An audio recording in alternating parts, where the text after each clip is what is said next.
又搁有诈骗啊！这是台东的关山呢，有一个女性伫咧面册熟悉一个工作室马来西亚来的姓陈的查甫人，两个人伫咧网络行斗阵。另外呢，这个男方是讲伊家己出车祸需要3万块，这女方一个听到就赶要去甲汇钱，加在落尾是互警方甲查掉咧。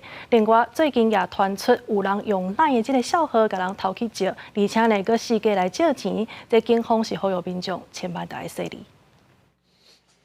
20早起，台东县关山邮局一名女子着急要到柜台汇款，不过柜台人员发现口座有问题，通知警方来处理。警方询问了后，发现女子是伫网络熟悉马来西亚籍有钱的虚拟查甫朋友，因为伊伫台北发生车祸急需要3万，就用赖请女子汇款。好佳在互警方一句话成功阻止。